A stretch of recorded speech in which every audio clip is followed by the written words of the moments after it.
What's up? We all here. We all here for the first time in 2 weeks. Yeah, it's been a minute. Sorry about that, guys. I was, like I said, I was puking my guts out. Not feeling good. Not feeling good. Yeah, right. That's not a good thing. Not a good thing. But hey, hope you guys are enjoying the long weekend, and obviously Memorial Day is tomorrow too. So hey. Yes, sir. So love to see that, guys. Love to be able to have a longer weekend. That was a good one. That was a good one. Yeah. But there we go. There we go. Yeah, watch a army movie over the weekend. That's right. No doubt. No doubt. But we got some good stuff to talk about today, guys. I mean, just kind of players on the bubble, basically. I mean, it's somewhat early to talk about this, but at the same side, I've always felt like the roster is about 97, 98% complete at this point. Yes, 100%. So there's only going to be a very, very few changes that are going to happen at this point. But you do kind of have an idea with the current squad of who could make the squad and who will not make the squad at this point. So we'll just go ahead and let's just jump into it, guys, and let's get it rocking and rolling. Let's do it. Oh, bros, let's go. Let's go. Premier, man. You watching the Boat Bros podcast. Stay tuned. Charter blue dreams, stadium lights gleam. Boat Bros on the beat, lead stream. Chargers rocking speeds, Sonic supreme. From the podcast to the field, we're a team. Charged up, Boat Bros on the night. LA Thunder in electric delight. Bolts in the battle, sparking bright. Charged up, ride the lightning, feel the fright.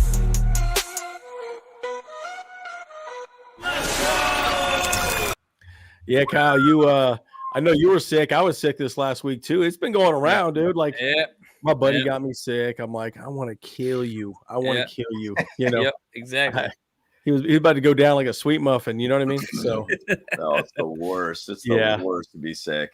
Yeah, not fun. Not fun at all. But hey, it sounds like you were able to get back. Both of you were able to get back and recover and not die. So that's good. That's not die. Yeah, I'm here. That's why. That's what I'm saying. That's good. That's right. That's right. You're alive, dude. You're alive. Yeah, we live.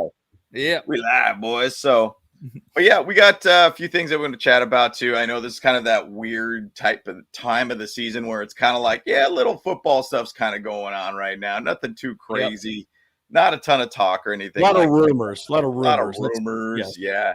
It's an interesting thing. The Tush push is staying in the NFL too, by the way. So which is a little annoying. I thought it got banned. Actually, they were talking about banning it, but they didn't. Yeah, I thought the majority vote was to ban it or something, and then there was had enough votes to keep it. Actually, a lot of the teams that ended up going against it were the teams that were playing against the Eagles this year too. So Chargers being one of those, they don't want the Tush push, but Chargers basically said they didn't like it, and give or take I think it was like 19 teams or something went against it or something like that. So, So either which way, it's sticking around and everything too. And it's funny how the Eagles ended up putting a post out there and says "push on," basically, like immediately after it. Like, really, they did say that.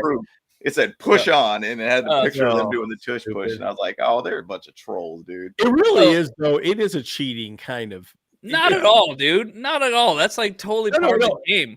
No. But I think it is cheating because you can't push a person forward. Exactly. I mean, you got to remember, two people pushing. The problem that I have with it is they're pushing the guy forward, and so he's hit, and then he hits again. Yeah, it's not good. You guys think it should be banned? 100%. I think it's 100% legal. I don't think it should be banned at all, man. That's literally part of the game. You know what? Like I saw Ndukamba Su, whatever like that. I can't say his name yet. Indomitian Su. Yeah. Okay. Wow, that wasn't even close, dude. You didn't get any of it right. Oh yeah. Well, hey, I got better record than getting names right than you do. Oh, I got everything right, dude. Hey, what's the name of that fourth quarterback we got? Try and pronounce his name. DJ Ugale. Actually, Ugalele or something like that. I think it's Ugalele. Yeah. That's right. Anyways, what I'm saying is that sir. He was like, dude, you got that wrong too. No, he got that wrong too. Dominic Sue. Oh my gosh, you shut up. What? He was very adamant on it too. He was on Twitter, so he said, "No, man, that thing is part of the game. Look, if you don't actually if you can't defend against that, then just don't put yourself in that position where they are in that position to get that 1 yard. Yeah. It doesn't make any sense to me that they would ban that. That's the problem. What you're not listening to, Kyle, is the guy pushing behind that. I hear that. But see, that's the problem. It's like you're pushing and then everyone just kind of pushes behind him. And I get it. It doesn't make the game exciting. It's also really stupid looking as well. But yeah, I think it's cheating. I've always thought it's cheating. It's so effective for the Eagles, and it seems it's weird that any other team tries to do it. They just can't do it. This is the way the Eagles do it. It's a rugby play. I guess that's what I'm getting. Totally a rugby play. Well, yeah, and that's kind of my point, because football is a derivative of rugby, and so it's part of the game. So just who the hell cares? It's not part of the game though. That's it is. It is part of the game. It is not part of the game. Anyways, what do you guys think in the chat? Clearly we don't have to talk about this anymore. But obviously Kyle has a different opinion than James and myself. So. But again, it's bully ball, and you're pushing the ball down the field. Yep. So I understand that's the argument, and yes, anyone can line up and play it that way. But they've clearly cornered the market for that one particular play. No other team can seem to replicate it. So that's the argument. But secondarily, pushing somebody from behind, I think, is the part that I have a problem with. I can understand if the person tries to just get it, but that's just a quarterback sneak. But having someone push them over the line, that's where I have a problem with it. Yeah. And they get usually not just 1 yard. They get 4, 5, 6 yards out of it, because they're just pushing, constantly showing like his legs are moving, but he's really not moving. He's just basically getting lifted.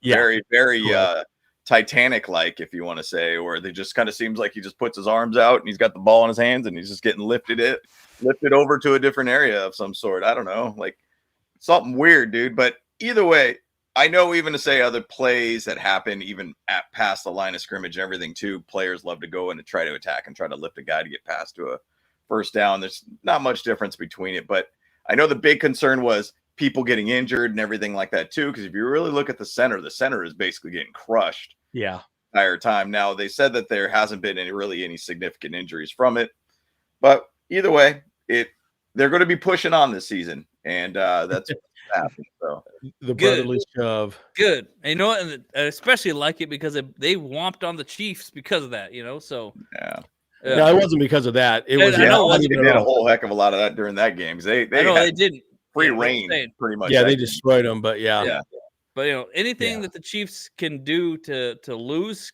I'm down for it. That's fine. Yep. That's all. Yeah. I get it. Any rule that can survive that keeps the Chiefs from winning, that's all I care about. Yeah. Well, I don't care about the Chiefs. I want to see the Chargers win. I guess I'm just saying that's the whole point, right? Why give a team an advantage over another team? And that's the argument as well too. So, anyways, we don't need to talk about it anymore. We got plenty to talk about. So, clearly we don't see eye to eye with Kyle on this, but that's fine. It's okay. No big deal. Yes, sir. So, and just to kind of go quick on some of the slides here, I don't know if the onside kicks are coming back. Actually, it's funny that we're chatting about that.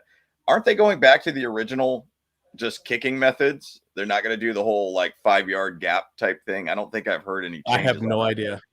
Yeah, but onside kicks pretty much were non-existent during that time. So if it's going to be the standard thing, it's pretty much going to be the same old thing. Yeah. So well, onside kicks never went away. They just didn't. No one just did it. If they were going to do an onside kick, it would be like the normal or previous year's kickoff rule. So it wouldn't be that 5-yard distance thing, whatever that, they would switch it to the normal way in order to do the onside kick. At least that's what I understand. Yeah. Well, they had to announce if they were going to do an onside kick. And it just never really worked. I mean, the percentage was I swear it was less than 5% that they were able to get those onside kicks. But either way, I mean, there hasn't been much change. I mean, there's really a couple different changes that the NFL basically talked about. I mean, playoff situation is going to stay the same, it sounds like, too.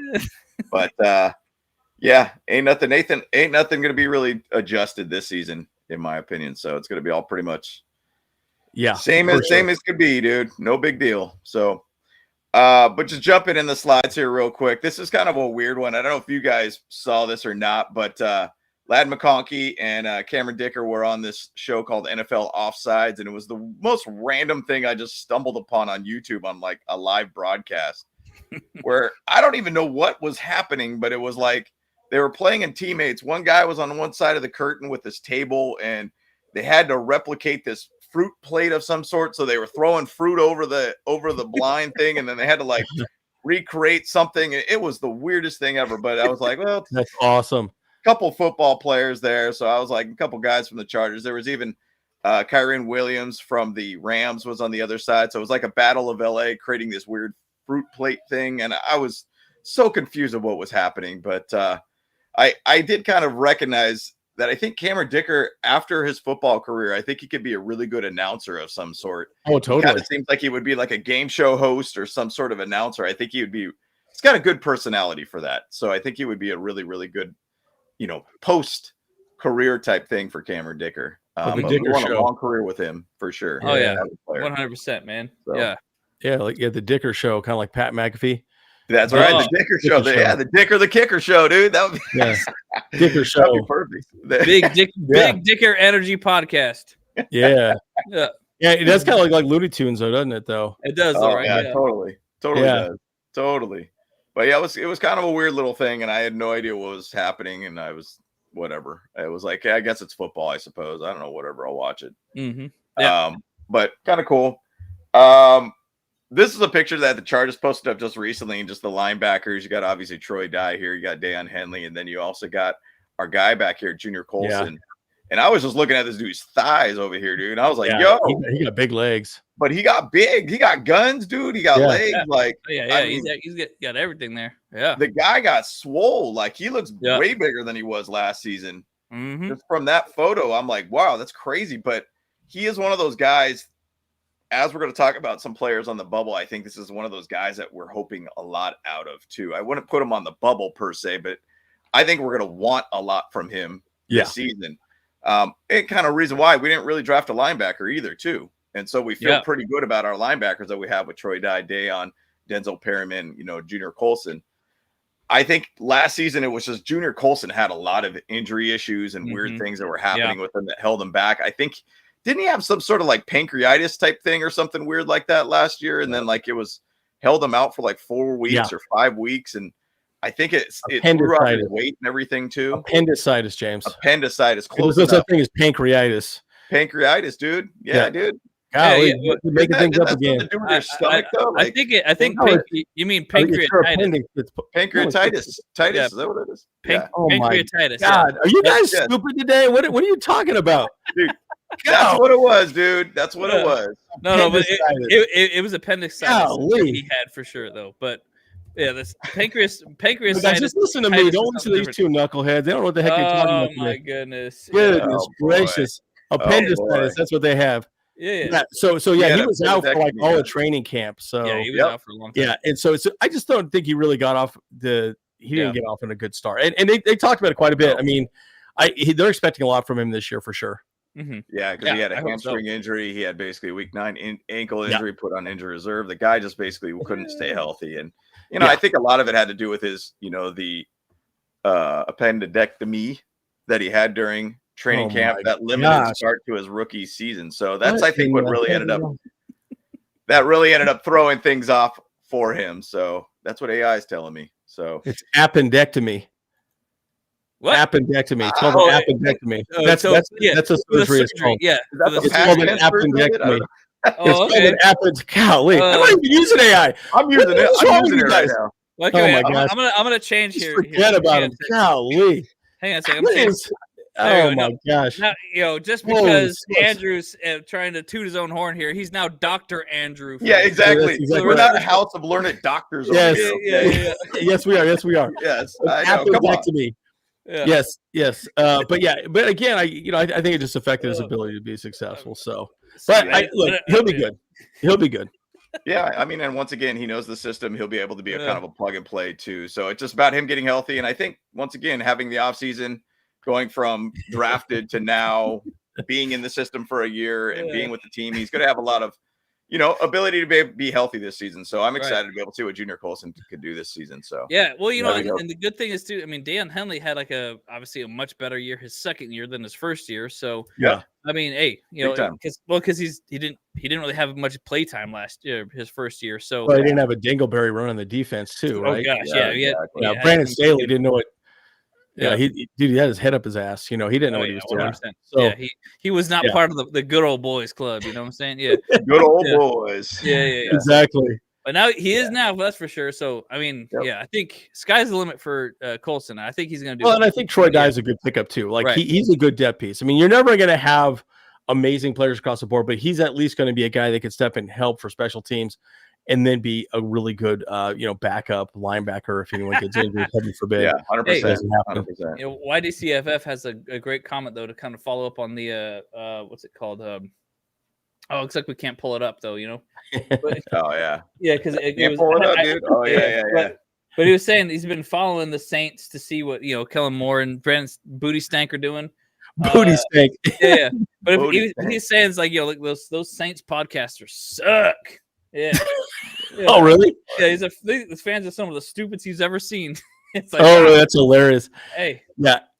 So, I guess that's what happens when you go to New Orleans, I guess. Well, it is kind of funny that they're together now, though. It's like, what is going on here? It's like, did they really get along that well? They had a horrible season together, It's like, why? I think they like each other. Yeah. I mean, I think that's part of it, but yeah. Yeah. And I even saw, and I'm just going to give you an Aaron Rodgers update. He said, I'm not going to the Saints. I don't like New Orleans. I don't want to live there. That's basically what he said. He really said that? I was like, wow. That was so funny. I was like, okay. Hey, that's totally fair. People, players can do that, that's for sure. Yeah. But then he wants to go to Pittsburgh, apparently. So I don't really know if Pittsburgh's any better or anything like that. I don't know if the Pittsburgh want him, though, man. I don't think they want him either, though. Yeah, he did nothing for the Jets. So why would they care? Yeah, Pittsburgh ain't got nobody as a quarterback. That's the thing. Unless Will Howard all of a sudden shows out, he could be all right. I mean, we'll see. It's the only thing, dude. Only thing. But we'll see. Yeah. But I saw this. LAFB posted this too, and Chris Rim was saying that the Chargers won't win double-digit games this season. And I want to say unfollow him. Everyone unfollow him now. We're done, dude. No, everyone troll him on Twitter right now. Troll is fool, dude. Troll is fool. Yeah. Call him out. Was super random because I want to say Chris Rim used to be one of the guys that was very embedded with the Chargers too. And he was, I think, one of the analysts, or at least a guy that was, I want to say, was like in the room all the time for all of the press conferences and everything too. Like he was a part of the Chargers in a weird way. But yeah, he just seems like Chargers ain't going to win over 10 games this season, which is kind of nuts to me. Like, I mean, Jim Harbaugh year 2 is a different guy. Like he plays extremely well. He has his team ripping and roaring, and what they did offensively for this team, I think, is really, really good. I mean, there's a couple of rooms and areas of concern that I have, but I don't imagine this team will be less than 10 wins. It just doesn't make any sense to me. Yeah, I know. Well, but again, it's a much harder schedule this year too. So I understand the argument, but the question is have we improved more than we did last year? I think we have, personally. Yeah. So. Well, yeah. So that'll be the question. I did talk a little bit about the schedule on Thursday, and I kind of pinpointed that there's really like 10 games that we actually those are like the most important games of the season, and those are all those playoff teams from last year. Right. So those games, because if we can find a way to win those games, we're Super Bowl bound. Like it doesn't matter. Like if we because basically my argument is where I can see what he's saying here. I fully disagree by the way, but I'm just saying what I can understand what he's saying though is because we just are historically terrible against those playoff teams, and so over the last couple of years, So I mean, if we can flip the script on that, man. That's all that matters. And James, you're right. Chris Rim was a Los Angeles Chargers reporter. Actually, he still is. He is specifically with ESPN right now. Yeah. So he's been there a while. Yeah, for a while now. So and Brad Scioli, he's trolling, dude. He's trolling. Yeah, he's trolling. I say the Spanos family should kick him out of the building for this comment. I mean, everybody's got a right to their own opinion. 9 wins out. Get out. Yeah. He's got his right to his own opinion. That's fine, whatever. But I think there's a judgment, and to your point, Kyle, like 2024, we didn't beat the good teams. This year, we have to beat the good teams. And or at least some of the good teams. Yes. Yeah, exactly. And we got to make that happen. And if we do not make that happen, yes, okay, I could see under nine or 10 wins, under 10 wins easily. But I don't think that's going to be the case this season. I mean, they've gotten better on top to bottom throughout offensively. I think we're going to be way better. I think that we're going to have a much more stronger offense all around. And I think our defense is going to be just where it was at last year, with a couple of areas of concerns that I have. But yes. Yeah. So definitely. But we'll see. We'll let the season play out. But Dante Whitner was on the Kay Adams show this week, and it's funny. I'm starting to understand things, and I feel like a lot of these media channels have like very scheduled times that players come back on their show. And I think it was like this time last year, Dante Whitner came back on the Kay Adams show to talk again. Yeah. And he basically talked about the Niners, talked about the Chargers. And one thing that I thought was pretty funny is that Dante Whitner last year was very high on Jim Harbaugh. He's going to get him to the playoffs, guaranteed. Like, he's going to get him to there. Got to the playoffs. He feels that basically the Chargers have a good chance to be able to take this division. But an interesting thing he said is, Jim Harbaugh is the most delusional coach in the division, which is a good thing. And when you think of delusional, you're like, that's kind of an odd way to put it. But he's got optimistic, right? Yeah, and so he's delusional self-belief that the players thrive off, essentially, is what he was trying to say. Yeah.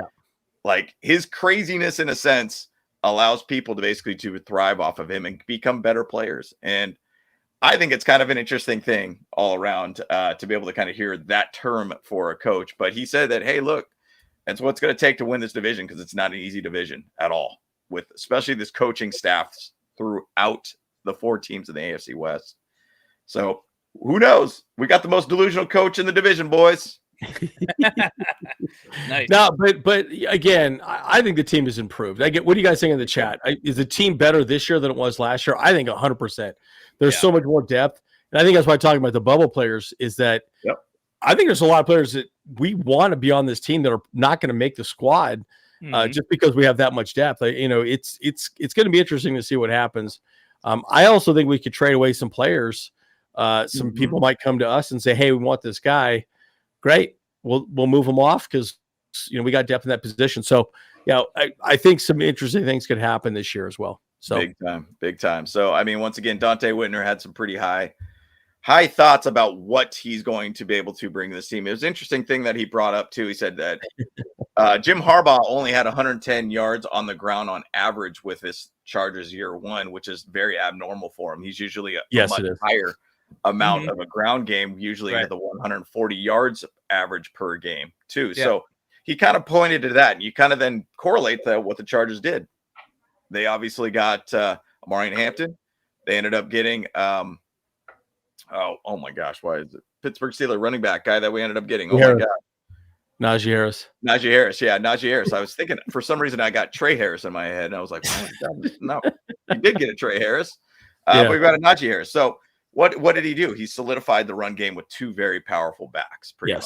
And so that's really the big thing that they ended up doing. And that didn't happen with the Chargers last year because Gus Edwards was pretty much hurt all season. So we're going to talk about that as well too, guys. So there's some bubble players you guys have commented on. We're going to talk about here. They're in the slides. Yep. So, and then just last little bit here, just kind of as a recap for this week. Derwin James is on the green light with Chris Long this week, and it was kind of a cool interview where he was just talking about the latest rookies, Trey Harris. He even dropped RJ Mickens out there. Yeah, I think Mickens is going to be good. He's going to be really good. Yeah. Talking about Chris Harris giving us basically the best uniforms in the NFL, saying that the case. He also talked about what he learned from Rivers and Gates too when he first came in too, which is pretty awesome. And he talked about the whole thing about the Kelsey, Derwin James type situation. Oh boy, she's playing left out. Yeah, but bottom line, it was really cool to see Derwin James being on the green light show and everything too. And just hearing a little bit of his reflection of what he learned from Gates and Rivers. So we did put in our post that if you want to watch that interview, you could click the YouTube link to be able to see the full interview too. So yeah, I should probably watch it. I haven't seen it yet, but I like what Pappy says here. After 50 years of letdowns, I love where this team is headed. I think we have it kind of reminds me, you mentioned Harris, Najee Harris. He basically said the offense had no identity, right? Yeah. And that's for the Steelers. And the Chargers have an identity. They want to run the ball. Yep. Right? Yep.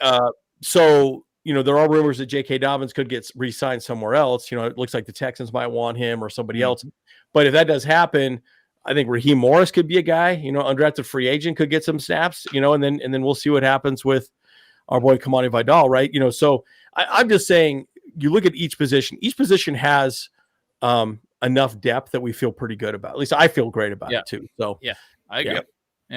Yeah, I agree. I mean, we got a good amount of depth all around here too, and there's obviously a lot of things that still need to get hashed out with this team in a lot of different ways. But to just jump into the bubble players, guys, I mean, I know you probably got some already on your mind about that in the chat, so I'm sure there's a couple of them out here too. But I'm going to obviously throw out one that was one of the first slides here too. That is an interesting one. I bubble player or not, it's kind of a really thing to say. Bench cut trade kind of situation here. Bench cut trade. Yeah. Well, what's the other one? Marry one, kill one, F1 go. Is that what it's called? Yeah. Yeah. That's right. So obviously Quentin Johnston's kind of one of those guys you start looking at and you think, okay, I mean, he did have a productive year last year. He did have a lot of drops that were pretty terrible. He didn't show up in the playoffs. He showed up in the last game of the season where we thought, wow, he's blowing up the freaking Raiders right now, and he's having a phenomenal game all around. Yeah, he's killing it. And you're like, wow, did he just turn a corner at the right time? And then he comes next week, and he just doesn't even show up at all. So Quentin Johnston, it's an interesting thing because you go out and draft 2 wide receivers. You got KLS, you got basically Trey Harris, you basically got Darius Davis, Mike Williams, Ladd McConkey. That's a pretty filled out wide receiver room right there. Probably 6 wide receivers is what we're going to keep on this team. Obviously, you got other guys out there like Luke Grimm, that's undrafted free agent kind of guy that's getting a lot of hype right now too. We'll see what training camp in the preseason shows. But what do we do with Quentin Johnston? Do we feel like we want to keep him going for the year 3 of his rookie contract? Would it be one of those guys you trade off kind of thing? So open up the conversation to you guys on that one. I think we keep him. I think the great thing is with the wide receiver room we have now, he doesn't have to play the X. I think the biggest problem with him is that they sort of forced him to play the X wide receiver. He doesn't have to do it anymore. I think he's better inside the hashes, more of like a slot guy. But the problem is that's where Ladd plays a lot too, right? And so you could just move him around, right? But he won't be in every down type of wide receiver, I wouldn't imagine. He'll probably play, little bits and pieces here and there. More of a gadget type of scenario, maybe some sweeps and other things as well too. But I think they're going to rotate the wide receivers a lot this year. I think you're going to see a lot with that. So, anyways, I don't think we trade him. We could trade him potentially. I guess that's the other part of that. I think if we're not going to cut him, but like there's a very big possibility we could trade him, but it's kind of unlikely. I do agree though, but with the bringing in Trey Harris, it's like, I mean, if he shows up and does better than Quentin Johnston, then that's could just be it, man. So, but the biggest thing though, with obviously we could just let him ride out his rookie contract, like it's like, either way, it's like, we're not paying too much for him anyways.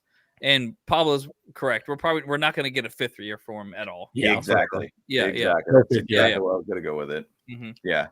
And that's the thing. Like, we could basically just let him go for 1 more year, see where he develops. And maybe at some point that he shocks us that 3rd year, he has this massive leap, or 4th year, he has this massive leap. Yeah. And, even to say if he ends up walking and we don't feel very comfortable with him. And once again, Quentin Johnston was a guy that was inherited from the pass regime too. So, and I always feel like new regimes come in, they want their guys, and they want to find their guys. And, Quentin Johnston could be one of those guys that I really hope is going to become a much better wide receiver this year. And I think it's the concentration issues and everything too with him more than anything. Yeah. Well, and one other thing I would say too is that, again, we did not have a lot of weapons for Justin Herbert last year. Everyone talks about how bad his numbers were. I'm like, it was Ladd McConkey. That was kind of it. Yeah. He didn't really have an opportunity to throw the ball to anybody. This year is kind of the complete opposite.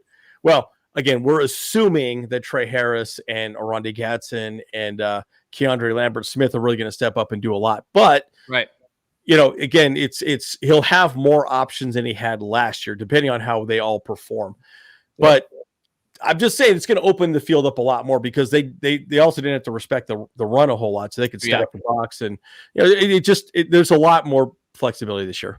And one guy that I think we all kind of forget about because we always get enamored with the newer weapons versus the guys that are coming back, like Mike Williams. I keep forgetting about Mike Williams and how he's there, and he has the continuity with Justin Herbert. And what's interesting, the last wide receiver that we had that had 10 touchdowns was 10 plus touchdowns, I should say, was Mike Williams. Yep. And so you kind of just say, hey, look, like this could be one of those guys that could be that dude that nobody's really thinking about that could really make a difference. Now, once again, his knee needs to be better. Last year, obviously, he didn't get a whole heck of a lot of snaps, but it at least allowed him to be able to get his knee stronger. Yep. Which isn't a bad thing. So I think it's interesting to think about what Mike Williams could be this season, too. And go back to your point about how Quentin Johnston's better on more in the slot position. Aronde Gadsden could be one of those guys who is solely as a tight end that was almost dang near all slot based. Yep. Too, that could kind of really fill that gap too. So once again, when you have so many guys like in the slot position, you kind of have to say, okay, we got to give up one or the other, right? You got too many slot guys. We could get rid of some guys. There's some bait that you could kind of let go kind of thing at that point. So anyways, we'll see where it goes with Quentin Johnston. Mm-hmm. Yeah, for sure. Exactly. Other wide receiver, Jalen Reagor, so when we saw this and thought about Jalen Reagor, it was more like I kept thinking special teams more or less with him. Sure. And, Andrew and I being at that Cardinals game where he touched that, he caught that touchdown and then went into the end zone. I mean, that would have been the difference of the game if he made that touchdown. Or at least just caught we would have won that game. Yeah. We would have won it.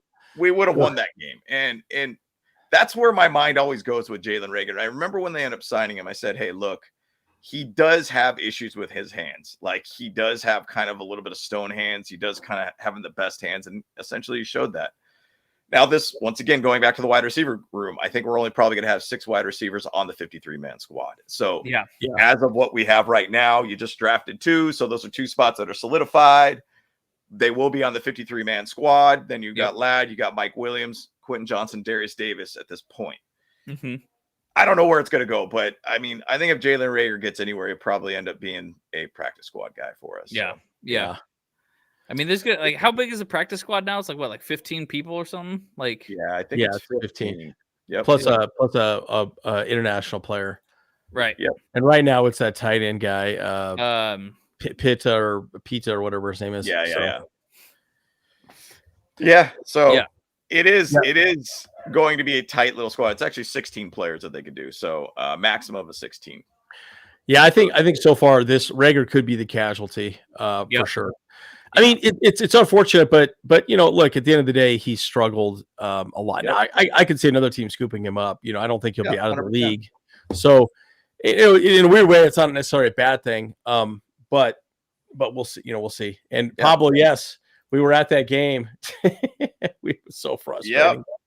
Sucks, dude. The question is would he make it all the way to the practice squad? I don't know that he would. I mean, you never know. So. You never know. I mean, and you going back to the wide receiver group too, Brendan Rice is still on the team too, right? Can Brendan Rice show out in year 2 kind of thing? He didn't show us a whole heck of a lot for year 1. I mean, I think he had maybe a total 1 snap all season actually on the field during a game, and it didn't look good. It was kind of a quick, that's 1 snap, you're out, bud. You didn't even get that play right kind of thing. So, I don't know. It'll be interesting to see what happens with this team. And once again, this is going to be a tough year to put together a 53-man squad. And even to say our practice squad too. So 100%. Yeah. There's a lot of talent on this team, guys. Yeah, we're depth in a lot more positions this year for sure. So, big time. But I think he could be a casualty for sure. Yep, 100%. Yeah. He gone. Yep. And so here's another one. Hassan Haskins. He gone. And I go back to this guy. Hassan Haskins had one really good play with us. I think it was where he kind of had that shovel pass that was against the Broncos, I believe it was, where he ended up getting a touchdown or whatnot in that game. Goal line situations didn't really work out as well with Hassan Haskins too, which is I think they kind of want to utilize him that way. Yeah. Obviously, Gus Edwards got injured and kind of became the Hassan Haskins, Kamani Vidal type show with J.K. Dobbins. And it just never really felt like he was able to be that weapon when we needed him as a running back. But he's a very good special teams guy, is the way that I've always viewed Haskins. Now, once again, going back to that whole filled out type roster situation now, like you end up drafting another running back, right? You got Najee Harris, you got Hassan Haskins, Kamani Vidal, and then you got Rocket Sanders, or I should say Raheem Sanders. Raheem, Yep. And there's a lot of talk about him, and he's a guy that's a huge dude all around. So it's going to be a battle for that third, fourth type running back type situation with this, and even possibly fifth. Once again, practice squad is where we're going to have to stash a lot of these players if we could keep them on our squad. So what's your thoughts about Hassan Haskins? Well, special teams is a big part of what he did. He was pretty much special teams almost 100%. So if someone like Raheem Sanders could do the same job Haskins does, you just take Raheem Sanders because he's younger and cheaper. So you let him walk. Haskins loses the gig. It's one thing that I've thought about this a lot. The difference is he's cheaper than someone like Haskins. In the NFL, the older you get, the more you have to get paid. So an undrafted free agent, you could sign for like peanuts, right? So, is he that much better than Raheem Sanders? And Raheem Sanders is a big dude. He's big. He's what, is he 240? Something like that. He's a big dude. Yeah, he's a big guy. Yeah. And well, it's 229, but I feel like the numbers are always all over the place. So anyways, so that's why I think he's probably going to be cut or traded. I don't think he'll be traded, but he'll probably be cut. But again, Haskins did a good job. I think unfortunately for him, he didn't quite step into that role of like Gus Edwards. Yeah. But he still was a great player. I mean, he still does a lot of good things, and he could do damage on another team for sure. Well, I think that Haskins may be able to edge out, I would say, like, Raheem Sanders or whatever like that, because he's so he could stay on the team because he has background with Harbaugh in Michigan. So like there could be a little bit of home cooking in that situation, he's like want to keep him around and stuff like that, but it could come down to money too, just like you're saying, it's like, okay, he's going to be more expensive than, Sanders would be. So, yeah, Raheem, I don't even, again, when you're undrafted, I think you only get paid weekly. Basically. And then it's like, we'll see what happens. Yeah, you get cut and released like every single week, pretty much, Exactly. Yeah. Or signed and released every single week. It's like crazy. Yeah, and it's a pretty much open ability to be able to get picked up and moved on to another team too. So it's pretty nuts. So yeah. But so Hassan Haskins, we'll see where he's at. Now, this is an interesting one here too. Even when the signing happened, Trey Lance, that's another one where you're kind of like, you got three quarterbacks on the team. Obviously, you could have an emergency quarterback. You got to understand what Trey Lance ended up, signing as in a contract too. Was kind of high. Was it $6 million? I believe it was, or something like that. Yeah, but I'm actually just looking at it right now. Let me show it to you, because like I wanted to get the numbers right on this too, because like I was like, that's kind of it's not that bad. No. So, but he can make up to $6 million. So I think that's the thing. Where's he at here? Right here. There you go. go. Yeah. Okay. 1.1. Yeah. So it's actually not that bad. It's more of incentives. It's an incentive based contract. So he's correct. There's no chance in Hades he's going to get that unless. Correct. Yeah. So, we don't even want to talk about that. I'm not even going to speak that into existence. Yeah. I mean, his base salary is 1.1, right? Yeah. Right. Or 1.5. Sorry. 1.5. Yeah.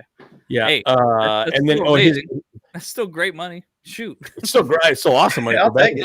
I'll take that. Shoot. Taylor is So honestly, but I don't know that. But the question is, would he end up on the practice squad if you put him down there? I don't know that you would, but I don't know. It's going to be an interesting one. I think it really becomes more like, even to say last year, I think we did have three quarterbacks there for a little bit too. You always kind of have that emergency based quarterback one way or another, and so I don't think it's a bad thing to keep Trey Lance there and just kind of put him on the stash. But once again, if he ends up say in the preseason he ends up doing really well, and there's going to be some quarterback needy teams. Let's just say the Saints being an example. The Saints could be out there saying, hey, look, maybe we get Trey Lance and make him, our Jalen Hurts over here or something like that. Because obviously that's where, Kellen Moore just came from, won a Super Bowl over there as an offensive coordinator. Hey, maybe you could fit that piece with him. But I mean, from what he did last year against us, Trey Lance, he did not look very good. So I can't imagine it's a huge leap, but you'd hope that, Jim Harbaugh being a good quarterback whisperer might be able to get him in the right direction. So the interesting thing I thought about is DJ Ungalele. The thing about him is he is dude, guys, he was literally like the number 2 recruit in the nation, right? He just kind of coming into college. Coming into college, yes. But he did well, had good years, and then he just had a couple bad years. So again, he's also a really big guy. So my other thought is you could bring him in, and going back to the whole tush push conversation, he could be the tush push guy. Great. Because we know Justin Herbert doesn't want to do that. He doesn't want to do it. So, again, very different body sizes, but DJ Ungalake could probably be that guy that could come and do a tush push, or maybe even Trey Lance. All right, buddy, you're the backup. You're going to do the tush push. And, you go in there to move that pile. So that could be the other option for him as well. But Taylor Heinicke, we all know he's more of just a pocket passer. That's all he is. Yep. Yeah, he's a very hard player too. I always liked him. He does a great job all around. So, but either which way, we'll see kind of where Trey Lance ends up going. But just kind of move on to the next player here too. I'm a little like on the fence on this one, and kind of really reasoning because I think he's a good vet to add this team, and he played really, really well with us. But Tony Jefferson is another guy that you think about in the safety room. You think about, hey, Derwin James dropped RJ Mickens' name too in the interview on the green light too. And he's like, hey man, like he's looking pretty solid too. Yeah. I think it becomes more of like an age thing, more or less with him. I mean, 33, Tony Jefferson kind of being up there in age. I mean, once again, he's a Raven kind of guy, brought him out of retirement, played for the Chargers, played well. I feel like last year. Really well. Yeah. Yeah. He did great. Yep. But there's going to be a little push. The whole competitors welcome. RJ Mickens is going to be that guy. Are we going to hold 5 safeties on this defense? Right. I'm not sure, So that's where it's like Tony Jefferson needs to show out. Remember last season and last preseason game, he had to basically show out, and he ended up having an absolute dominant game. It was like 10 tackles. It was crazy. Pick, he balled out, dude. All over the freaking place. And they're like, all right, okay, he's sticking around kind of thing. So, well, and then Tricozy Bridges from Florida.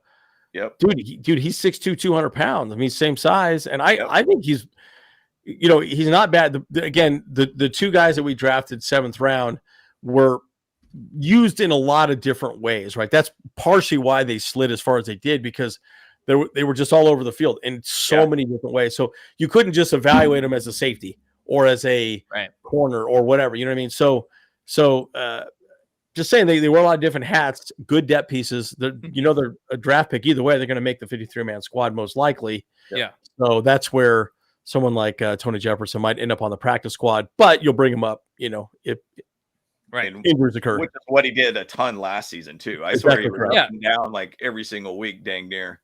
And go back to Tricozy Bridges too. Like he was kind of a safety. He was a corner, and when he played corner at Florida, they had like a much better looking defense all around with him as a corner too. So once again, I think that's the thing is Jesse Minter likes these guys to be able to be interchangeable too. So if say Tricozy does a really good job within preseason, he could be a guy that could kind of fill that role potentially in the safety corners position too, and be a little bit more versatile. So we'll see where it ends up going with him. So, but Tony Jefferson, one of those guys, who knows if he might find a way on this team still too. So, yeah, I mean, I hope he does. I mean, we lost Dr. Andrew. That's fine. Yeah, Andrew's out. So, Andrew down. Yeah. But I mean, I think he has a better chance of staying with the team just because of his production, his veterancy. Like I mean, the youth, the youngins are going to be able to like kind of be faster, whatever like that.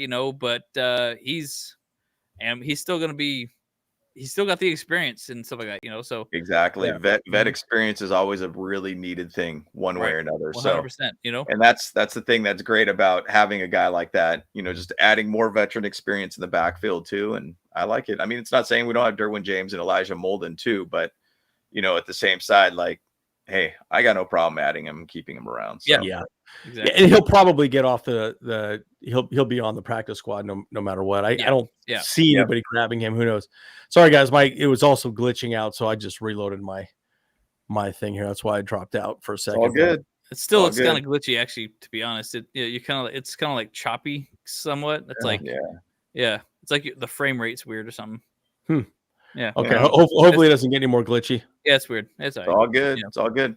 Well, moving on to another cornerback here too. Hold up, though. Just before we move on to that, Miguel's got a question for Andrew about that's right. With the softball tournaments, bro. We need to hear about some diggers. Oh, dude, I'm not playing any softball this year, hardly at all. What?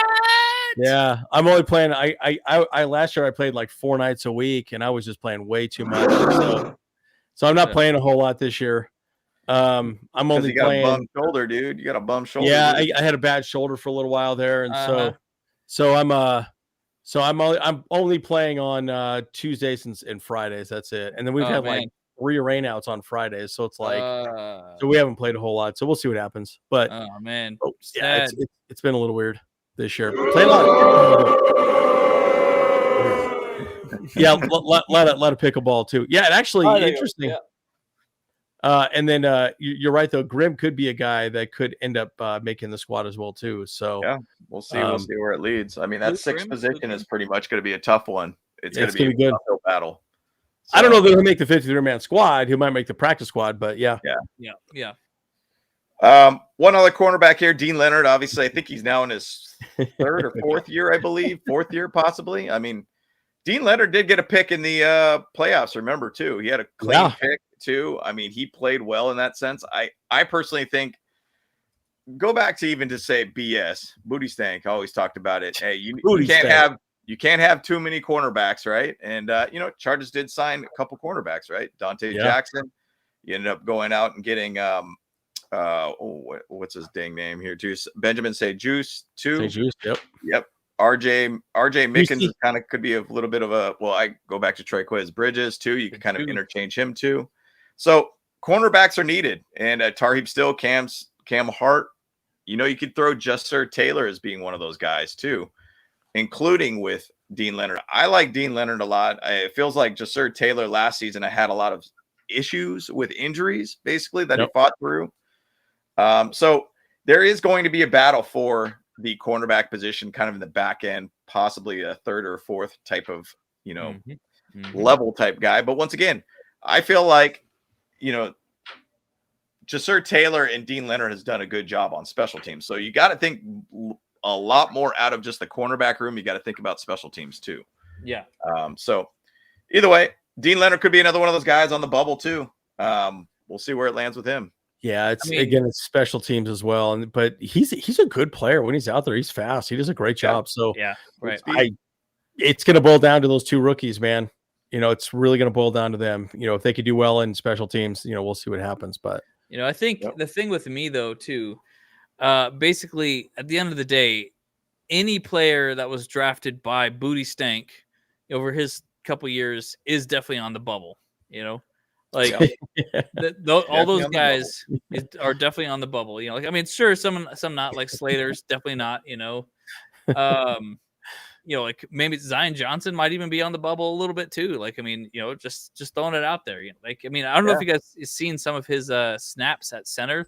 Some they were kind of sloppy already, at this point. But he's just getting it started with it, so hopefully he can work that out if he's going to try and be center. So, well, somebody made up a good point about that thing too, with Zion Johnson being at center. It's like, would you put Zion Johnson week 1 against Chris Jones in Brazil? Like, you think about that, like him being a center for the first time in the NFL, going up against one of the best nose tackles in the league right now. Like, would you do that? You probably won't. You probably will put in, Bozeman or Andre James or something like that at that point, versus like a guy that basically is going into first game in the NFL, going up against one of the best nose tackles. You probably won't. But once again, that's an interesting battle going into camp, in July, to be able to talk about and see where that ends up leading. So that's definitely something I'm going to watch quite a bit in camp. Yeah, I think Zion Johnson's probably built more for a nose anyways, just because how strong he is. He's huge. A guard is a little different. It just, and Zion's really smart. So again, I think if he could show it, that'd be a good move. But then you got to wonder, maybe you can move Trey Pip to his left. Yep. And then, I mean, think about that. You put Pip, that's a huge line at that point. I mean, that is, dude, that is so much meat on that line, bro. Like, come on. I mean, then great. We'll do the tush push. You know what I mean? No problem. Yeah. We got enough, people to move people. Forget about it. Like it's getting, anyways. So we'll see how it plays out. Yeah. Yep. That's going to be a fun situation within the camp. So one last player here, and I could kind of elaborate further on this one, is Justin Aboigbe. Now, I'm not saying he's going to get cut or anything like that, but he is going to be needed for this team. Yes. And I think the Chargers are really putting a lot of weight on him to make things happen this year. Like, once again, he gained some weight. He had some injury situations with his neck last year. They kind of had it as kind of like his redshirt freshman type situation for him last season. But this is something they're going to want to see something from him. Now, preseason, he did show out. He did look good last season in the preseason. Great. Yeah. And I think he did fine. And now I think it's just going to be, you need to see that jump from this guy. And reason why is, we lost a fair amount of pieces on the D line too. Morgan Fox, Poona Ford. And then you end up bringing back Tier Tart. You go out and get Deshaun Hand. You end up drafting Jamari Caldwell, getting Aquan Jones. Otito Bonia is still here too. But once again, it is like, this is where this guy needs to jump in and start being a part of that rotation of Big 6, time. Probably, in my opinion. Start rotating those guys around. Scott Matlock, obviously another guy too that you could throw in that mix too. But this is a year that needs to make it happen. Now, I will say, and actually I'll just add this little bit. I will say there's going to be a lot more pressure on Jamari Caldwell to work out this year as a rookie, because I think he's got a specific role that needs to get filled with this team, and that's being a run stopper, in my opinion. And I think that's going to be another addition. As if I'm going to give a rookie a lot of pressure this year, I think it's going to be Jamari Caldwell, in my opinion. Yeah. All right. He's a big dude, man. He takes up a lot of space. Yep. But specifically, our oh my gosh, why am I drawing a blank on our GM's name? Why am I drawing a blank on his name all of a sudden? He talked about him specifically gaining that weight and being more ready this year. Yep. And again, to say that he was a project is kind of accurate, but kind of not accurate. I think it's sort of like what we talked about with Junior Colson, that again, he had some of those injuries. He couldn't quite come back. This was a little bit more like, hey, man, when he was on the field, he looked really good. So gaining more weight is going to be big for him. So he could – I think we're going to be fine stopping the run this year. I guess that's what I'm getting at. I think we have more depth than people are giving us credit for at this point. So yeah, agreed. Joe Ortiz did a great job of filling it out. And that's the whole thing. Like, he did a fantastic job of filling out a very, very solid team. And I feel like that's something that we've always not had as a team. Like, go back to Tabasco, dude. Ron Tabasco. Like, Tabasco. It was like very much he had specific players that he's like, I'm going to run with these guys, and that's who it's going to be. And whoever's behind it is just kind of like guys we're just going to grab off of the streets, essentially, too. And I don't feel like he did a very good job of filling out a very talented roster all around. I think that Joe Ortiz is doing a great job of filling out a talented roster all throughout, top to bottom. Competitors welcome. It's obviously about being better and iron sharpens iron, basically, from every single level and every single position. So elevate everybody from every single position. And go back to even to say Jim Harbaugh. Like, Jim Harbaugh wants to elevate his game to make sure that, Justin Herbert wants to go to the Hall of Fame, get him to the Hall of Fame kind of thing. So everybody's on the same page of trying to make sure you are a better player to be able to produce a solid team all around. So I think it's great to be able to see. It's great to be able to see this team as it's filled out. So once again, in the chat, guys, any other players that we did miss, you could throw it out in the chat and everything too. But I think those are some of the players that are probably the most pressure, possibly kind of bubble players, or guys that you want to get a lot out of them this season. Yeah. And again, we lost Hayden Hurst. DJ Chark is gone. Chris Collins, I think, has already gone, and Caleb Murphy's already gone as well too. Those are two edge guys. Mm-hmm. I think Chris Collins was. Didn't we move him just recently to open up space for who was it? We signed one of the players from it was the wide receiver, from rookie camp. Yeah, so that's what happened. No, so I'll just give my final thoughts. I think this team is stacked. We got players left and right. The cool thing is, I don't think that, and you said it perfectly, James, that Ron Tabasco, aka Tom Telesco, the doofus, all he ever did was, okay, these are our guys, we'll just go with them. We are still trying to get players. They're going to look and see who's available, and they're going to still bring people in. So when we see that more players are coming to the squad, even for a tryout, we'll try and highlight them, because guys, competitors welcome. If they show up and show out, they might get a spot. So anyways, lots to be said about that. So Philip Hunter actually gave us a really good nickname for Tom Telesco. It's actually Train Wreck Tom. Jeez. Yeah. Train Wreck Tom. Train Wreck. So bad. Yeah, he's so bad. Well, he was water cooler guy, right, James? Water cooler guy. Hey man. Oh, yeah, you see the game the weekend? Huh? What's going on? And he doesn't do anything. Yeah, exactly. 100%. That's exactly what he was, man. Yep, exactly. Oh my gosh. Well, apparently no, that was Booty Stanky. It's like after he got fired, he still hung around the building for like a month. Yeah, which is hilarious. Yeah, he still came into the office or whatever like that, and you're like, bro, what are you doing, dude? What are you even doing here still, man? Like, go on a vacation or something, Yeah, man. Take off.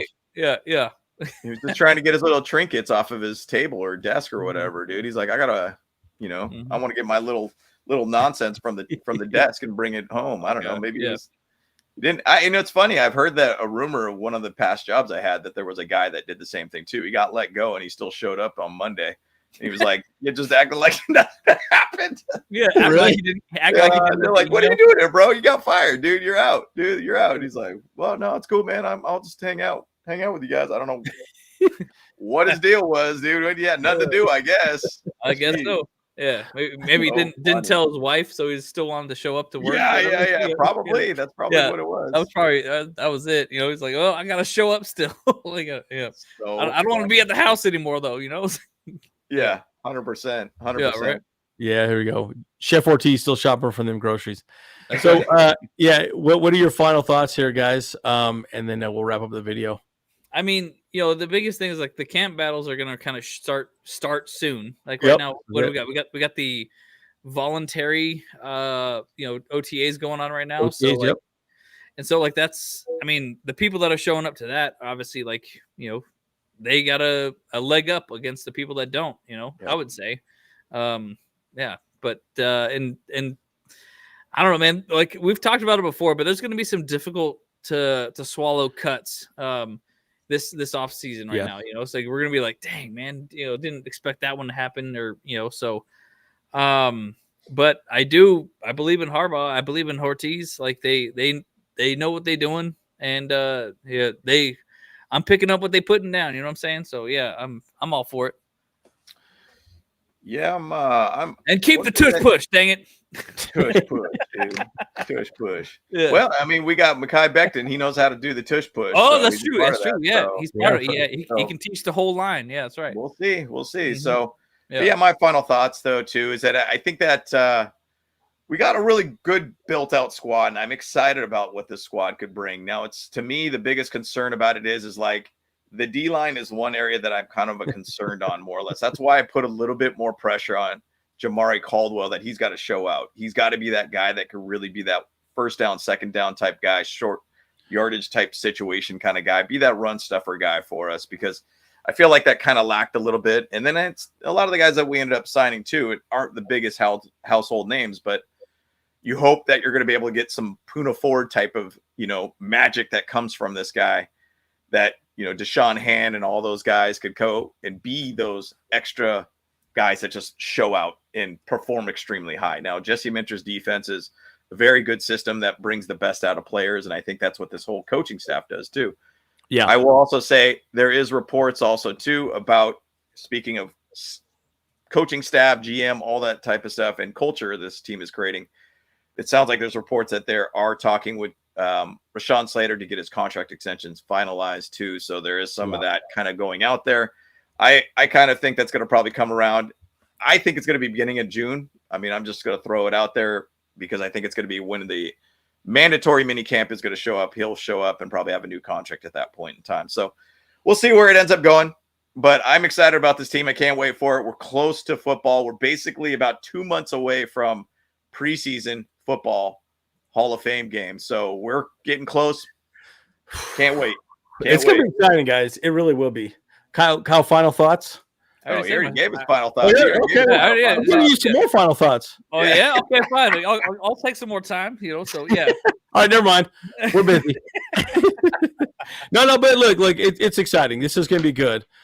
This is a boring time of the year for us, guys. So we want to try and get something for you guys. But these are the interesting players that we thought were interesting that could potentially go or stay with us as well, too. But, man, it's going to be spicy. And we are planning on going to camp. The interesting thing is, do we want to make an announcement about the other?